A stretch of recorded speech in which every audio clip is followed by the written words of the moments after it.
Nilagdaan ngayong araw ang isang kasunduan sa pagitan ng Ministry of Social Services and Development o MSSD ng Bangsamoro Autonomous Region in Muslim Mindanao at People's Television Network o PTV. Layunin ng partnership na ito na pagtibayin ang paghahatid ng mahalagang impormasyon at mga programang makakatulong sa mga mamamayan sa rehiyon ng Bangsamoro.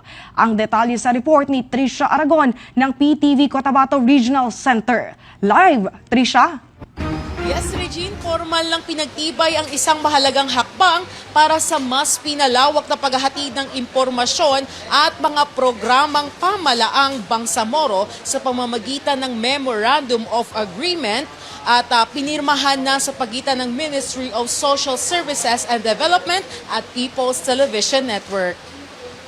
Ginanap ang Memorandum of Agreement o Ceremonial o MOA signing ngayong ika-8 ng Mayo taong kasalukuyan kung saan layunin ng partnership na mapalakas pa ang pagpapalaganap ng mga impormasyon at serbisyong makatutulong sa mga mamamayang Bangsamoro sa pamamagitan ng radyo at telebisyon. Sinundan nito ng paglalahad ng rationale of the partnership ni MSSD Information and Communication Division Chief Jevy Alferez kung saan binigyang din dito ang kahalagahan ng mas pinalakas na kaugnayan ng media at pamahalaan sa paghahatid ng programa para sa publiko. Nagbigay naman ng kanilang mensahe si MSSD Minister Attorney Raisa H. Jajuri, PTV General Manager Maria Lourdes Choa Fagar, PTV Mindanao Head of News Operation and Administration Vina Araneta Pilapil, Station Manager Marilu Tolentino ng Radyo Pilipinas at MSSD Director General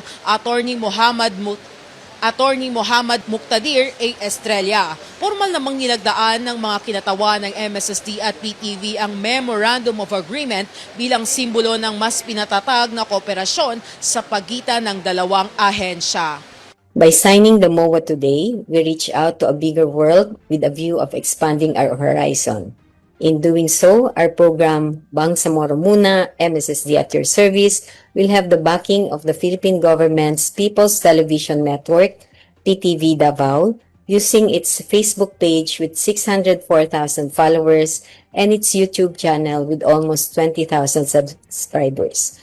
Information dissemination through these platforms allows us to share our work to more people, thereby allowing more insights and feedback thereon, triggering enhancement, innovation, and policy development.